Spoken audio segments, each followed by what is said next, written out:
Welcome to another episode of Your Music is Bad, and You Should Feel Bad, with Matt and Blake. He's Matt, I'm Blake. Today we're going to talk about a couple of new albums that came out. Well, no, that's a lie. We're going to talk about one new album that came out, and a few albums that are super old and awful, but we'll get to that in a minute. We're going to talk about Seven Spire's new album, A Fortress Called Home, and we're going to talk about a bunch of King Crimson that Matt loves, and I am extra sick of listening to. So what do you got, Matt? Setting that up correctly at all. Let me explain the other half of the topic. There is a semi-reunion, semi-tribute band going on tour to play 80s King Crimson. This is from 3 specific albums, Discipline, Beat, and 3 of a Perfect Pair. This is the lineup with Adrian Belew. The original band was Adrian Belew, Robert Fripp, Bill Bruford, and Tony Levin. That was like 2 Crimson guys, 2 new guys. They were going to call the band Discipline, but Adrian was at a hotel and someone was like, "What's your band called?" And he was like, Discipline. And in America, it has like a different connotation than in England, I guess. So they said, okay, we can't, I don't want to have to say that for the next 5 years. So it ended up being King Crimson. So now it's the 80s King Crimson.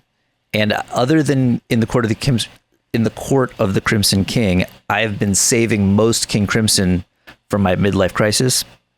And this seemed to be the appropriate time to get into one specific era of King Crimson, like very specifically bounded chunk of it, because the tour is Adrian Belew, Tony Levin, Steve Vai on guitar, and Danny Carey of Tool on the drums. And so I was like, okay, well, I'll go see Vai, even though he's playing this other weird stuff. And so it was a good excuse. It was a good timing. And I listened to it, and it's great. All 3 of the albums. The first, the Discipline and 3 of a Perfect Pair are particularly good. I think Beat is the weakest, ironically, because that's what they decided to call the band. And also, I think worse weird connotations than Discipline. But whatever. No, it's music. It's got beats. Ironically, in those albums, pretty erratic beats. And sometimes like almost unpleasant beats. Yeah, it's King Crimson. They're the original prog band. They're the first progressive rock band. Yes, and I understand that. And it's interesting. Well, it's not interesting. It's not surprising at all. You love these. I didn't love these. We've found the prog that Blake doesn't really like. It's different. I didn't think I was going to like it so much, honestly, especially for the first time I kind of just listened to all 3 albums, and I was like, I think I'm going to listen to this for like, so we can talk about it. Maybe I'll go see it. There's a couple good songs, and then I'm going to get bored with it. But that didn't happen. Instead, I got more into it, and I appreciated more of, first I listened to the crap out of Discipline, which also my friend Zach, I asked, he's more into King Crimson. I asked him like, hey, you know these albums, what's the word? He's like, Discipline is great. The other 2 are pretty good. And then my buddy Brooks also turns out likes these, pretty similar view on it. It's different from other King Crimson and other prog for a few interesting reasons, which might be some of why you don't like it. It's all it's like all 80s sounds. Like it's the most shift to 80s sounds in a certain way. Not all the 80s sounds, like, but very specific ones, mostly like really heavily chorused clean sounds. There's still some distorted guitars, but they're all running through Roland jazz choruses, which is like the cleanest amp ever, and I think like the first amp to have like chorus built into it. And so it's very sparkly tones, but they still manage, there's some pedals, they do some distortion stuff, some weird sounds. They also used a lot of like guitar synthesizers, which had like just come into existence. Okay, I have a question about that. Yes. Because I was trying to figure out something, I think in particular in the Discipline album. There is a frequently used synth tone. Mm-hmm. I don't know if this is keys or if this is, as you said, guitar synthesizers. It's awful. It is the worst synth tone I've ever heard. I hate it. it ruins most of this album for me. It is so squeaky, farty, and I like some farty synth, but it's this squeakiness of it that is it's unlistenable to me. And I wanted to know who's responsible for it. Well, there's no keys. It's all guitar synth. Okay, so that was Fripp's fault. No, well, they both used them though. Oh shit! Adrian Belew and Robert Fripp both used them. There's a lot of, I mean, there's definitely Fripp on these, but there's a lot of Adrian Belew too. That's why they're touring, because there's, especially for King Crimson, there's a surprising amount of like short, not ridiculous songs. I mean, they're ridiculous in other ways, especially like the talking parts, but there's a lot of Adrian's influence, and he wanted like the fun. So there was their tour manager who I thought he also said was like a producer, like he was working with him on something else, and he goes by Scroat, and he was like, "Hey man, yes, of course he does. You gotta play them." I'm just imagining what a guy named Scroat's like. He's probably not totally wrong. He's like, "You gotta play the '80s King Crimson stuff again," and he was like, "Yeah, we should." And so then he decided to do it. It's a great story. So fantastic. And then I found $5. Yeah. And well, then they called Steve Vai, I guess. Well, no, I think Robert Fripp didn't want to do it. And then I think the funny thing was, I was like, because there's a good Beato interview with them. And by good Beato interview, I mean, it's one of those interviews that's great in spite of Beato, because he doesn't ask any good questions, but he either asks questions that are dumb enough that they go like, well, let me sort of like half ignore that and tell you something interesting instead. Or they're like really basic questions and they have good answers because it's just a good guest. Apparently it was Fripp's idea to use Steve Vai, because he was like, who's gonna play your parts, man? And he was like, call Vai, whatever. And then as now one does, you know, I'm the greatest guitarist in the world. Get this other guy who's pretty good. Fuck him. Who a lot of people also think is greatest guitar player in the world. Yeah. It's funny though, because there's some interesting interviews with Vai now where he's talking about learning stuff. And I was listening to today on my way back into the city. He was saying how there's Lark's Tongues and Aspic Part 3, which is a song that has like parts on different albums, and it's one of the sort of most classic King Crimson songs, or I guess pieces in multiple parts, whatever. And there's one on I think Discipline, and Vai was like, I really want to play that, but it's probably not going to happen because it would just take me too long to learn it. And it's like, it's not the kind of piece you even just kind of like learn and then it's in your repertoire. You got to keep refining it, and it's really hard, and there's really like all over the place guitar parts. The thing is, I wonder, like, unless you have a specific example of this synth tone, I wonder if it was even the synth tone, because there's so many weird guitar sounds. I'm not even sure half the time what's a guitar synth and was just making a weird sound with the guitar. It sure sounded like synthy, but it probably I would have to. It's probably just a guitar synth. I didn't take good notes because I was just kind of slogging my way through while driving, so I didn't actually take any notes. But you'll have that. That was not my only complaint. It sounds like Bruford is maybe one of my complaints overall. If he's also responsible for perhaps some of the guitar tone, I don't Bruford's like. The drummer. Oh, sorry, not no. Adrian Belew. That's the guy. Yeah. Sorry, don't mean to besmirch Bruford. No, a little bit. I'll get to him. Oh no, but there's an interesting thing about him. But go ahead. In a minute. Belew. His vocals, while it sounds like he's probably a very technically capable vocalist, and there are some vocals that are pretty solid, a lot of his vocal style, and I think this is maybe somewhere in the jazz prog, it's a problem with the scene.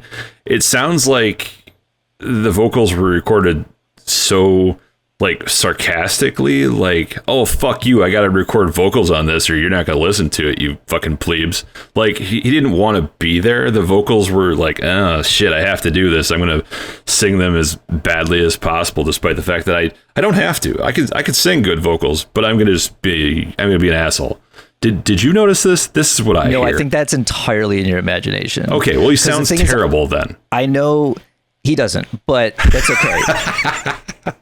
I know. So I'm more familiar with Adrian Belew from his work with Frank Zappa. Oh, wow. And now that's going to be more stuff that, Frank told him to sing. Right. But that is be an asshole for sure. I mean, that's Frank's direction. Be an asshole about this. Yeah, but he didn't really sing like that in that band either. So maybe it's just his style. Maybe I don't like him. Yeah, I think it's just one of those things where you just don't like this band, and that's okay. It's not exclusive across the board. I don't like this band. Three of a Perfect Pair gets stuck in my head. Yeah, that's a really good one. Really gets stuck in my head. And it's got a lot of clean vocals and not a lot of what I would call sarcastic sounding vocals. Well, again, are you talking about like the talking stuff? There's like literally No, the talking's whatever. Talking's talking. No, I'm talking about the actual singing. I don't know. Okay, I have no idea what you're talking about then. I think you just don't like Adrian Belew. Possible. Which is, again, is a personal problem. And no concern of mine. Fair enough. So I got one other little thing that drives me nuts. And this is on Bruford. He had what I assume is extremely tight. I think it's probably a hi-hat in one of these albums. It sounded like it was the sound of speakers breaking on anything I listened to it. It was such a tight, piercing, sharp. There's no hi-hats. He was specifically hi-hat. told not to use hi-hats. However, the thing is, there's like a lot of electronic drums. A lot of it's all triggered like fake drums. Again, it's very 80s. But Fripp is apparently the one who told me that. And apparently that was part of what I think I heard, like, why Bruford didn't want to do this stuff anymore. He didn't like all that. He wanted to go back to like drum kit. But it had a weird, I'm trying to remember if it was something like no, he didn't even, Fripp wanted him to like not have cymbals or something. Cause electric, clipping, peaking sounds is better. Like, I think this was again on Discipline, and it was in a few different songs. It was the worst sound, the worst drum. Are you sure kit. Your speakers weren't just I listened to it on several different kinds of speakers. I listened to it on in my studio reference speakers in my apartment. I listened to it in my my car on, I think those are Bose. I listened to it in my other vehicle, which is dog shit speakers. And honestly, I heard it less with dog shit speakers because they probably didn't have the capacity to make the horrible sound. I listened to it on headphones. It was the same thing throughout, but it's probably just some like digital drum sounds that you didn't like.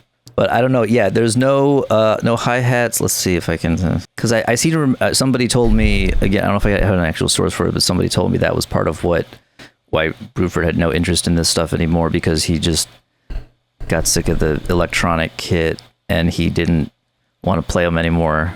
Yeah, there's like no cymbals. It's all just the like hexagon, like trigger pads.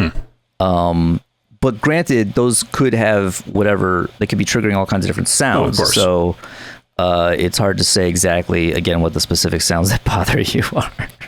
Especially because I don't at all agree. I'm like, nope, sounds great to me. That's fair enough. Part of what I like about it is that it's weird, different sounds. It's very distinct from other prog stuff, but it still has classic prog, like rhythm stuff.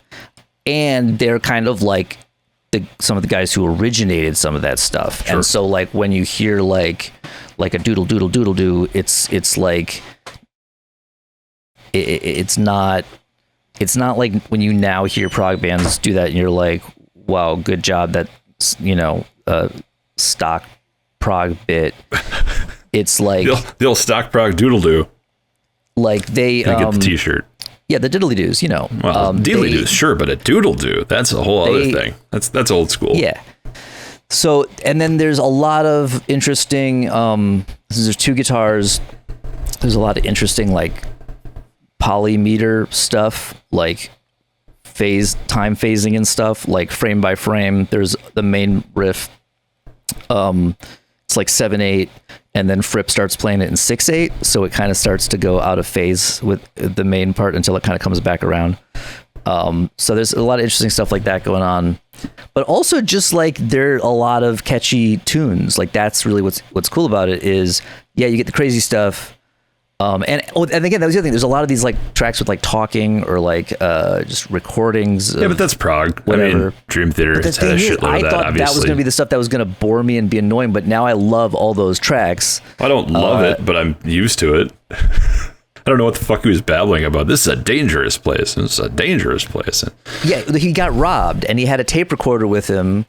So the story of that one is... That's fair. Fela Hunginjit, which is an anagram for Heat in the Jungle. Mm-hmm. And I think it was supposed to be written about New York, but they were recording it in London, and to try to get some like street sounds, Belew was walking around with a tape recorder, and he got robbed basically. And then after he got robbed, some cops came by and were like what the hell you do? And like then the cops harassed him too, kind of thing. And then that's about what I got out of that. Yeah. But then that isn't the recording and the song. Is that then he came into the studio, and while he was telling them about what happened, Fripp like had them hit record on the console, and it's a recording of him explaining the story of how he got robbed. And then the cops also were like, you know, what's your problem? Why do you have a tape recorder? And he's like, look, man, I'm in like a band, you know, I was in this band, the King Crimson. Said, look, man, we're doing a recording, you know, and like,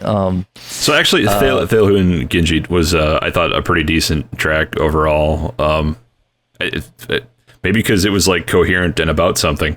I don't know. The music here, the musicianship, words are hard.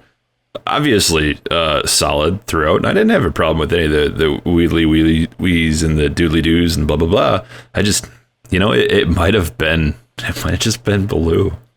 His vocal style is not that's for a me. shame. Yeah, That's a it is shame. what it is. It's funny because he's one of the guys who, over the years, there's a handful of people who certain friends will be like, "Matt, you play guitar. You know who you should really get into? Who's a weirdo guitar player? Is this guy?" And like at one point it was like Zappa, and at one point it was a couple people I think said Adrian Belew. And I do like Belew from, again, some of his Zappa stuff, ironically, for his singing. There's like an album or two where he does a lot of lead singing. And he's also on one of the live videos. So I saw him on that because like there's only a handful of those, and I watched a bunch of them over and over on YouTube. And I like his singing. He's on like City of Tiny Lights, and that's a very silly song where he doesn't sound like he's taking it seriously. But see, I think that's maybe, you think it's sarcastic is like, oh, I'm too cool for this, but it's just that he's not taking it deadly seriously, and that's not the same thing. In fact, arguably, it's almost the opposite. It's like, instead of just like, oh, the fuck is that? Like, it's what makes him, his singing and his like, and again, that he's, I think, writing a lot. I don't know if he wrote lyrics, but he wrote a lot of the vocal stuff.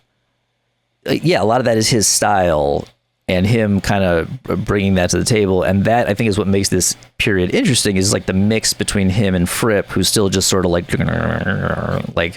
just grinding away like nonstop weird meters and picking stuff. And Adrian Belew isn't as crazy of a guitar player, but he did a lot of the weird noises, like the elephant sound on Elephant Talk, the birds on Mate Kudasai.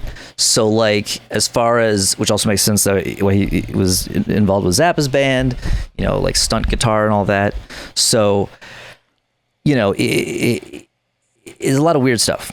And I like it. And I like it a lot more than I expected to. That's the thing. I guess what happened is I liked it so much that you didn't like it. Much like when we talked about Nevermore Yeah, World. I liked this so much that you just like, I don't like it. It's fine. There was I think there, I don't know, three other songs that were pretty decent. I think one of the actually like most boring songs out of the three albums, Sleepless, was fairly pleasant to listen to. It was very kind of 80s and just clean production and nothing too weird, but a reasonable enough song. There was something else I had remembered and I forgot. It's in the middle of Three of a Perfect Pair. I think that was the album I probably ended up listening to the most. So what happened was I listened to Discipline a ton. And then like Beat, there's a few decent songs on there, but I definitely think it's the weakest one. And then Three of a Perfect Pair, I've been listening to. Well, I took a little bit of a break, but I was listening to it more. I probably will listen to it more. And I think, I was listening to it today because that's the one that has the Lark's Tongues in Aspic Part 3 on it. Which I think I also kind of liked, if I'm remembering probably because the right that's song. a little more of a traditional prog, wankfest kind of thing. Hey, it's what's up. Because again, what grabbed me initially was how there's more of these Undisciplined. I mean, like Frame by Frame, I feel like is the obvious, like, in a prog sense, not really like hit, I don't know. But like, and a lot of people seem to be familiar with that one just from people I talk to online, because purely because of this tour, I decided to get into this at the same time as some of my like Twitter mutuals. And so there's a lot of people making similar obscure jokes about this specific King Crimson era. Oh boy. And so like everyone knows Frame by Frame, and that's the one where it's like there's a really crazy like intro part, and then it's got the which again is that like almost standard 7/8 thing. Sure. Except it wasn't that standard yet. Well, maybe it kind of was. I think like Rush had already done it a little bit, but probably. But even though it's like that common kind of they did in a really interesting way, and then Fripp starts doing the thing where he drops an eighth note so that it goes out of phase, and then. But also, it just has like a good vocal line, a cool melody. Like, I don't know, it's a good song, and I like it a lot. I don't know. Anyway, what was funny was I started listening to this era purely to prepare to go see this tour, and then I waited too long to go check on tickets. And every concert now, like when it sells out, it actually is like half just up for resale because somebody has to like the Live Nation bullshit or the Ticketmaster bullshit or the evil bullshit. Hand. Yep. Yeah, and awesome.